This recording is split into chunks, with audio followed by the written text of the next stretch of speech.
The day of judgment revealed. After 7 days the world that is not yet awake shall be roused, and that which is corruptible shall perish. The earth shall give up those who are asleep in it, and the dust those who rest there in silence, and the chambers shall give up the souls that have been committed to them. The Most High shall be revealed on the seat of judgment, and compassion shall pass away, and patience shall be withdrawn. Only judgment shall remain, truth shall stand, and faithfulness shall grow strong. Recompense shall follow, and the reward shall be manifested. Righteous deeds shall awake, and unrighteous deeds shall not sleep.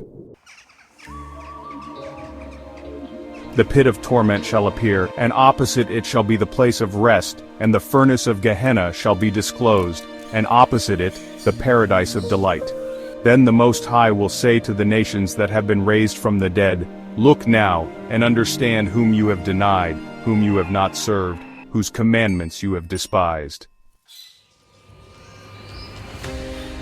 Look on this side and on that. Here are delight and rest, and there are fire and torments.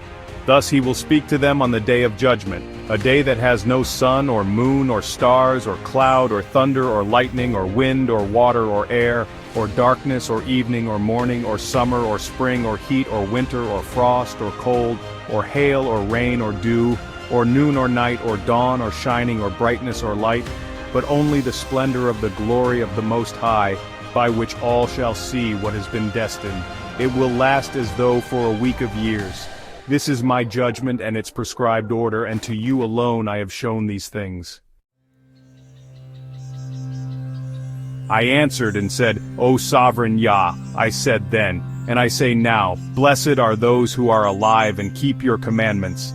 But what of those for whom I prayed? For who among the living is there who has not sinned, or who is there among mortals who has not transgressed your covenant? And now I see that the world to come will bring delight to few, but torments to many.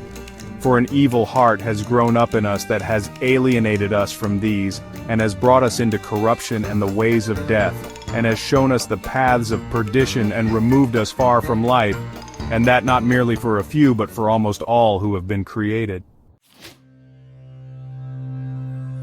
He answered me and said, Listen to me, Ezra, and I will instruct you and will admonish you once more. For this reason the Most High has made not one world, but two, inasmuch as you have said that the righteous are not many but few, while the ungodly abound. Hear the explanation for this. If you have just a few precious stones, will you add to them lead and clay? I said, Yeah, how could that be? And he said to me, Not only that, but ask the earth, and she will tell you. Defer to her, and she will declare it to you. Say to her, You produce gold and silver and bronze, and also iron and lead and clay. But silver is more abundant than gold, and bronze than silver, and iron than bronze, and lead than iron, and clay than lead. Judge therefore which things are precious and desirable, those that are abundant or those that are rare. I said, O sovereign Yah, what is plentiful is of less worth, for what is more rare is more precious. He answered me and said, Consider within yourself what you have thought, for the person who has what is hard to get rejoices more than the person who has what is plentiful. So also will be the judgment that I have promised. For I will rejoice over the few who shall be saved, because it is they who have made my glory to prevail now, and through them my name has now been honored. I will not grieve over the great number of those who perish, for it is they who are now like a mist and are similar, flame and smoke. They are set on fire and burn hotly and are extinguished.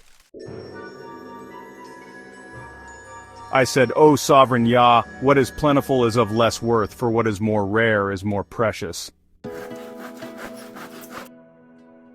He answered me and said, Consider within yourself what you have thought, for the person who has what is hard to get rejoices more than the person who has what is plentiful. So also will be the judgment that I have promised, for I will rejoice over the few who shall be saved, because it is they who have made my glory to prevail now, and through them my name has now been honored. I will not grieve over the great number of those who perish, for it is they who are now like a mist and are similar, flame and smoke. They are set on fire and burn hotly and are extinguished. I replied and said, O earth, what have you brought forth if the mind is made out of the dust like the other created things? For it would have been better if the dust itself had not been born, so that the mind might not have been made from it. But now the mind grows with us, and therefore we are tormented because we perish and we know it. Let the human race lament, but let the wild animals of the field be glad. Let all who have been born lament, but let the cattle and the flocks rejoice. It is much better with them than with us, for they do not look for a judgment, and they do not know of any torment or salvation promised to them after death. What does it profit us that we shall be preserved alive but cruelly tormented?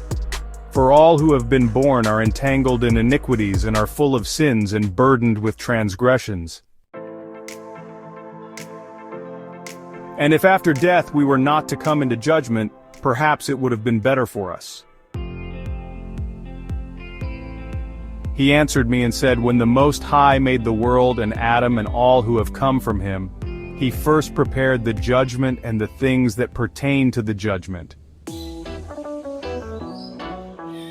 But now, understand from your own words, for you have said that the mind grows with us. For this reason therefore, those who live on earth shall be tormented, because though they had understanding they committed iniquity, and though they received the commandments they did not keep them, and though they obtained the law they dealt unfaithfully with what they received. What then will they have to say in the judgment, or how will they answer in the last times? How long the Most High has been patient with those who inhabit the world, and not for their sake but because of the times that he has foreordained.